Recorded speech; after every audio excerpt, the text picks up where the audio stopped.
আমার হাজব্যান্ড আজকে বেরিয়ে যাচ্ছে, আজকে আর দুপুরবেলা খেতে আসবে না। তাই আমার বাবা তাই বলছে যে তুমি দুপুরবেলা খেতে আসবে না, তো ও বলছে আমার কাজ আছে, তাই ও আসতে পারবে না। তো আর কি করা যাবে বলুন। এই যে মা পুজো করতে বসে গেছে।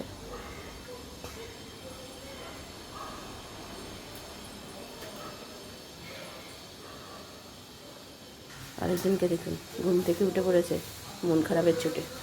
রে নমস্কার, নতুন একটা ভিডিও নিয়ে চলে আসলাম। উঠে পড়েছি, ফ্রেশ হয়ে গেছি, মা পুজো করছে দেখতেই পাচ্ছেন। এখনও চা খাওয়া হয়নি, চা খাবো। আর আমার হাজব্যান্ড চলে গেছে অনেকক্ষণ। আজকে মনটা খুব খারাপ, যেহেতু ছেলে তাড়াতাড়ি করে ঘুম থেকে উঠে পড়েছে দেখতেই পাচ্ছেন। তো চলুন এবার চা খাই, আমি পরে আসছি। চা নিয়ে বসে পড়েছি, চা বিস্কুট নিয়ে। আর ছেলেকে এইদিকে ডাকছি, মায়ের মোটামুটি পুজো শেষের দিকে, তো আমার ভাই যাবে স্নান করতে, তাই চা খেয়ে বালিশের ওয়ারগুলোকে চেঞ্জ করে দিলাম, মানে খুলে দিলাম। পরানো হবে না, পরানো পরে হবে, তো এটাই করে দিলাম। মা বললো এইটা করে দে, বাকিটা আমি সব করে নেবো। এখন বাজে 11:15। মায়ের সব রান্নাবান্না কমপ্লিট হয়ে গেছে। আমার ভাই কাজে বেরিয়ে গেছে। আমার হাজব্যান্ড তো আজকে আর দুপুরে আসবে না খেতে, আমার বাবা মা আমাকে ছাড়তে যাবে। তো বিকেলবেলা 5:30 নাগাদ বেরোবো এখান থেকে। তো আজকে বাড়ি চলে যাব। মনটা খুব খারাপ লাগছে। আবার কবে আসবো কোনো ঠিক নেই, কারণ কি আমার আসার কোনো ঠিক থাকে না। ছেলের পরীক্ষা আবার নোটিশ দিয়ে দিয়েছে, পরীক্ষার সিলেবাস কী কী থাকবে প্রথম মূল্যায়নে, তো সেসব নিয়ে আবার চিন্তা। এখন আবার বাড়িতে আজকে আন্টিকে ফোন করলাম যে আজকে আর পড়াতে হবে না, তো আন্টি বলল আজকের যেহেতু পড়বে না, তো আজকে ওর অনেক প্রোগ্রাম আছে, তো ওগুলো মেকআপ করবে যদিও, কিন্তু এই সপ্তাহটায় পুরোপুরি বলতে গেলে আবার সেই শনিবার আসবে। বুঝতে পারছেন তাহলে কতদিন কামাই হয়ে গেল। এই জন্য আমি আসতে চাই না। এই সপ্তাহটা তো মানে আগামী সপ্তাহ মঙ্গলবার অবধি পড়েছে, বুধবার থেকে তো পুরো একদম কামাই, মানে আমারই ছুটি ছিল। তাই এই সপ্তাহটা পুরো মেকআপ করবে সেটা আলাদা ব্যাপার, কিন্তু আমার ছেলে তো জানেন একা একদম পড়তে চায় না। এখন এই হচ্ছে প্রবলেম। যদিও স্যার আর একটা আন্টি আছে, কিন্তু তবুও যে মেন আন্টি সেই যদি না আসে, তাহলে বাচ্চাদের কী আর পড়া থাকে। তো ঠিক আছে, দেখা যাক কী হবে। তাই এই সপ্তাহটা ম্যানেজ করতে হবে। তো ঠিক আছে চলুন, এখন ছেলেকে স্নান করাবো, আমি স্নান করবো, তারপর আমি আবার পরে আসছি। মা পুজো টুজো করে রান্নাঘরে চলে এসছে অলরেডি। মা রান্না বসিয়ে দিয়েছে। আমি এইদিকে পুরো রান্নাটা আপনাদের সাথে শেয়ার করতে পারিনি, কারণ কি ওইদিকে মায়ের হাতে হাতে একটু কুটাকুটি করে দিচ্ছিলাম। এখানে টমেটো আছে, আর এটা হচ্ছে আলু দিয়ে ডাঁটা দিয়ে মাছের ঝোল করেছে মা। মানে খেতে খুব ভালো হয়। আমার হাজব্যান্ড ডাঁটা খায় না বলে তাই বাড়িতে করতে পারি না। তো তাই দেখুন রান্না মোটামুটি কমপ্লিট। যেমন নর্মালি কালো জিরে ফোড়ন দেওয়া হয়, সেরকম শুধু ডাঁটা যোগ হয়। আমি অনেকবারই আপনাদের সাথে শেয়ার করেছি। তাই মাকে বলছি মা রান্নাটা অনেক দিন পর খাবো। আর এখানে এই রান্নাটাও আমার ফেভারিট রান্না। চিংড়ি মাছ দিয়ে, ঢ্যাঁড়স দিয়ে, আলু দিয়ে, বেগুন দিয়ে, পেঁয়াজ দিয়ে, সব রকম আর দিয়ে এটা একটা মাখো মাখো হয়। তো মা আমার জন্য বাড়িতেও দিয়ে দিয়েছে, যাতে কালকে আমরা খেতে পারি, যেহেতু আমি পছন্দ করি। আর ছেলের জন্য একটা মাছও দিয়ে দিয়েছে। তো মা এটা যেমন ভাজা, পুরো সবগুলো সবজি ভেজে নিয়ে তারপরে চিংড়ি মাছটা দিতে হয়, তারপরে টমেটো দিতে হয়, তারপরে মশলা দিতে হবে। আমাদের আদা রসুনের পেস্টও থাকে। তো এখানে ভাই খেয়ে বেরিয়ে যাবে বলে করছে, আর এখানে মা আদা রসুনের পেস্ট দিচ্ছে, দেখাচ্ছি সেটাই, যে মাঝখানে জল দিয়ে ভাজা পুরো সবজিটা ভেজে নিয়ে মাঝখানে অল্প করে জল দিয়ে আদা রসুনের পেস্ট দেওয়ার পর তারপরে দেবে মশলা বলতে গেলে হলুদ গুঁড়ো, লঙ্কার গুঁড়ো, মা মানে জিরে গুঁড়ো দেয়নি, ধনে গুঁড়ো দিয়েছে, আর নুন মিষ্টি তো থাকবেই। তো সেটাকে ভালো করে কষিয়ে ঢাকা দিয়ে কষিয়ে, তো তারপরে সেটা ভাজা ভাজা করে খেতে হয়। এত খেতে ভালো হয়, মানে কি বলবো। আর আমার এটা খুব ফেভারিট। আমার মানে ঢ্যাঁড়স বলুন, চিংড়ি মাছ বলুন, আমি খুব পছন্দ করি। তো মা আমি আসলেই, আর যেদিনকে আমি চলে যাই, মা এই রান্নাটা করবেই, কারণ কি মা জানে মা বাড়িতে করে আমাকে বাড়িতে দিতে পারবে, পরের দিনও তাহলে আমি খেতে পারি। তো তার জন্যই মা আমি চলে গেলে এই রান্নাটা বেশিরভাগ ক্ষেত্রেই করে। তাই মাকে আমি রাগাই যে মা আমি চলে গেলে এই রান্নাটা তোমার মনে পড়ে। মা বলে না, তুই খেতে ভালোবাসিস বলে তাই। আর এই দেখুন জল খাবারেও আমাকে আজকে এটাই দিয়েছে, তো এটা বাড়ির জন্য আমাকে দিয়ে দিয়েছে। তা ঠিক আছে চলুন, আমি আবার পরে আসছি। চ খাবি তো না, খাবি না? কে খাইয়ে দেবে, টিটলা না আমি? তাহলে চলো খাবে, চলো। বাবা আর তুমি খেয়ে নাও, আমি আর টিটলা একা বসে খেয়ে নেবো পরে। 1টা বেজে গেছে, তারপরে আবার একটু পরে রেস্ট নিয়ে বেরোবো না 5:30 নাগাদ। চলো। বড় ঘরটা আপনাদের সাথে শেয়ার করাই হয় না, কারণ কি আমি যেহেতু বড় ঘরে বেশি থাকি না, তো বাইরে বারান্দায় বাবা বসে খাচ্ছে, বারান্দা মানে ডাইনিং প্লেসে, তো তাই আপনাদের সাথে একটু শেয়ার করলাম বড় ঘরটা।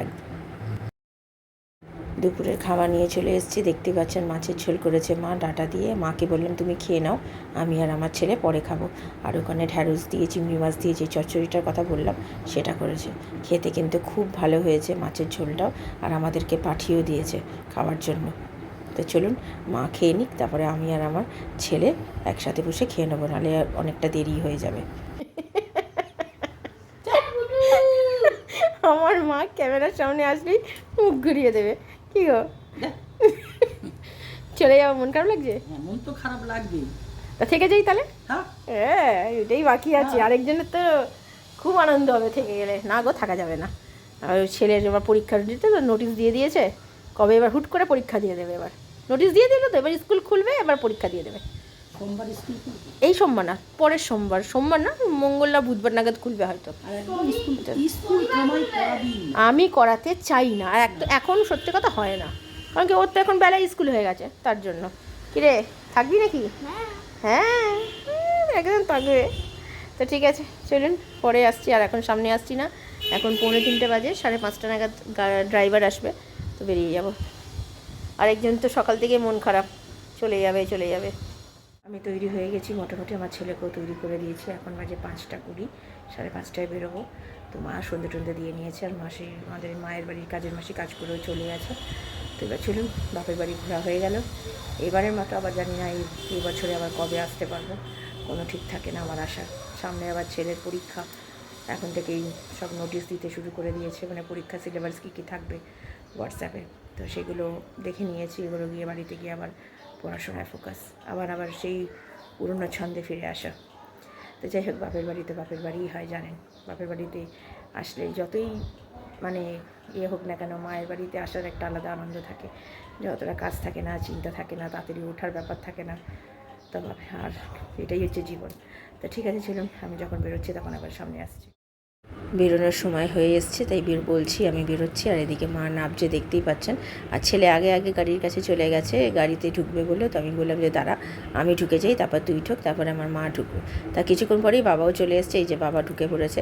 তো ড্রাইভার কাকু যে নিয়ে যান, তো সে একটু দেরি করেছেন, তো তার জন্য আমাদের একটু দেরি হয়ে গেল, নাহলে আরেকটু আগে বাড়িতে ঢুকে যেতাম।